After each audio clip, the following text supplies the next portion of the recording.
আজ থেকে কোরআনের একটি আয়াত 11 বার পড়ুন, পৃথিবীতে যে কেউ আপনার কথা শুনতে বাধ্য হয়ে যাবে ইনশাআল্লাহ তাআলা। অনেকে আমাকে ফোন করে বলেন, হুজুর সন্তান অবাধ্য, কথা শুনে না।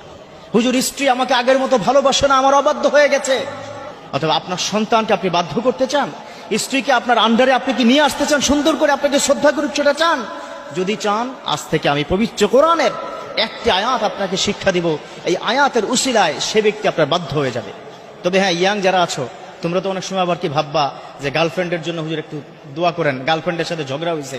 হে, এখন হাসতেছে, গার্লফ্রেন্ডের সাথে কি ঝগড়া হয়েছে, হুজুর একটু দোয়া করেন, একটা আয়াত বা একটা দোয়া শিক্ষা দেন যাতে করে গার্লফ্রেন্ড আমার বাধ্য হয়ে যায়। নাউজুবিল্লাহ। পবিত্র কোরআন কখনো হারাম কাজে ব্যবহার করবে না, খবরদার। এমনিতে তুমি হারাম কাজ করছো, সেটা করা যাবে না। এবার আমি যে কথাটি বলছি, সন্তান যাদের অবাধ্য তারাই শুধুমাত্র বুঝেন যে কত বড় একটা জিন্দিগি আপনার কি যাচ্ছে, কত ভয়ঙ্কর জিন্দিগি হচ্ছে আপনার। সে সন্তানকে যদি বাধ্য করতে চান, সন্তানের দিকে চিন্তা করে কিন্তু এই আয়াতটা পড়বেন। সবাই পারবেন তো ইনশাআল্লাহ তাআলা? অর্থাৎ ভালো নিয়ত করে সন্তানের প্রতি চিন্তা করে আয়াতখানা পড়বেন, আল্লাহ পাক সন্তানকে আপনার বাধ্য করে তুলবেন। দেখুন পবিত্র কোরআনের আয়াত কত শক্তিশালী, আপনি চিন্তা করতে পারবেন না। এই কোরআনের মধ্যে এমন কিছু নেই যার কোনো সমাধান নেই। আল্লাহ পাক নিজে কি বলেছেন, অনুনাজ্জিলু মিনাল কোরআনি মা হুয়া শিফাউন ওয়া রাহমা।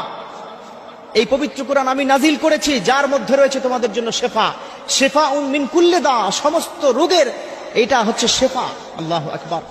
তো সেই কোরআনের মধ্যে সন্তান বাধ্য করা, স্ত্রী বাধ্য করা বা কাউকে যদি কথা শোনাতে হয় সেগুলো শোনা, সেটার কিন্তু সুযোগ এই একটি আয়াতের মাধ্যমে আপনি পেয়ে যাবেন। পারবেন তো সবাই? সবাই শুনতে চান, তাই না? হ্যাঁ, দেখুন স্বামী স্ত্রীর মধ্যে যে বন্ডিংসটা অনেকের ভালো নেই। অনেকে আমাকে ফোন করে বলেন, হুজুর স্বামী আমার বাধ্য না, স্বামী আমার অবাধ্য হয়ে গেছে, এক নারীর দিকে তাকায়, পরকিয়া করছে। সেই স্বামীর দিকে চিন্তা করে আপনি এই আয়াতখানা পড়ুন।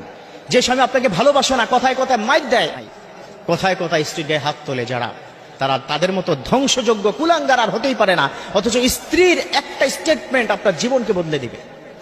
কাল কিয়ামতের ময়দানে আল্লাহ পাক যখন বিচার করবে, বিচারের কাঠগড়ায় আপনাকে দাঁড় করাবে, আপনার স্ত্রীকে ডাকবে, ডাক দেওয়ার পর স্ত্রীর কাছে জিজ্ঞাসা করবে, তোমার স্বামী কেমন ছিল?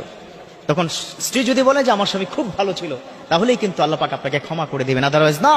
আপনি নামাজ পড়েন, রোজা করুন, দান সাদাকা করুন, কোনোটাই কাজ হবে না। আল্লাহ পাক ওই স্ত্রীর একটা স্টেটমেন্টে আপনাকে আটকে দিবে। অতএব সেই স্ত্রী আপনার যদি বাধ্য করাতে হয়, মা বোন আপনাকে বলছে, স্বামীকে যদি বাধ্য করাতে হয়, ভাই আপনাকে বলছে, এখানে কি যারা আছেন, স্ত্রীকে যদি বাধ্য করাতে হয়, তাহলে এই আয়াতখানা পড়বেন। আয়াতখানা মনোযোগ দিয়ে শুনুন। ইন্নাল্লাহা ইউসমিউ মান ইয়াশা, ইন্নাল্লাহা ইউসমিউ মান ইয়াশা। আল্লাহ পাক যার কথা যখন খুশি তখনই শুনেন। অতএব এখন থেকে এই আয়াতটা পারবেন তো সবাই ইনশাআল্লাহ তাআলা? ইন্নাল্লাহা ইউসমিউ মান ইয়াশা। অতএব ইনশাআল্লাহ তাআলা ওই ব্যক্তির কথা আপনি স্মরণ করে কিন্তু আয়াতখানা পড়বেন। আয়াতের আমলটা একটু শিক্ষা দিই। শুরুতে ইস্তেগফার পড়বেন। কি পড়বেন? ইস্তেগফার। তারপরে কি করবেন? দুরূদ শরীফ পড়বেন। দুরূদ শরীফ পড়ার পর এই আয়াতখানা যাকে আপনি বাধ্য করতে চান, সন্তান হোক,